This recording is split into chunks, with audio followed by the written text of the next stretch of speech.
خب این حرفا رو زدم که به کجا برسم؟ 2 لایو قبلی این حرفا رو زدم که به یک نکته خیلی خاص و خوب برسم. اون چیه؟ اونم اینه که عزیز من، ما باید یاد بگیریم مسئولیت کارا خودمون رو قبول کنیم. فرق هم نداره چه الان چه هر موقع. بلدم نیستی حداقل به بچت یاد بده. این چی میگم؟ حتی اگه خودت اینجوری نیستی، همچین آدمی نیستی، مسئولیت پذیر نیستی، آقا یاد بچت بده. بعد بچت تو جامعه یاد بگیر. فرض کنید بنده با یه اکیپی با هم دیگه جمع شدیم. آقا تو آمریکا یه ایالتیه، یه شهری دادن دست ما، بنده شهردار اون شهر.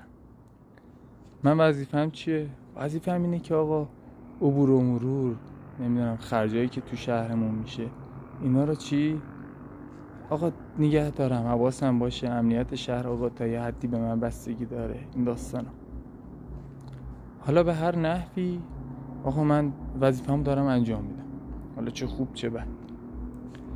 یه اکیپی هم با هم بوده دیگه تو این شهر، هممون به قدرت رسیدیم تو این شهر. آقا بقیه افراد اکیپ من آقا گند زدن، شهر رو به گند کشیدن دیگه. شهر رو چی نمیشه جمعش کرد. این شهر دیگه خراب شده دیگه، هیچ کاریش هم نمیتونی بکنی. حالا جا این که بقیه افراد اون شهر اکیپ من بیان بهم بگن که فلانی من مثلا فلان جا اشتباه کردم، میخوام برم کنار بذارم آقا یه کسی دیگه، یه آدمی که داناتره، تفکرش بهتره بیاد بالا، چیکار میکنه؟ کارو نمیکنه، وای میسه تو مقامش. و منی که مثلا شهردار بودم و حتی بهش لطف کردم، نونشو دادم، آوردمش بالا، میاد بعد ضد من حرف میزنه. نقد سازنده هم چی نمیکنه، فقط میگه تو اشتباه کردی، تو مثلا شهردار شهر ما بودی، تو اشتباه کردی، تو نباید میذاشتی اینجوری میشد شهر. در چه صورت؟ در صورتی که آقا من وظیفه‌مو انجام دادم به خوبی، یعنی رفت و آمد، امنیت شهر، همه چیو من تامین کردم تو این چند سال.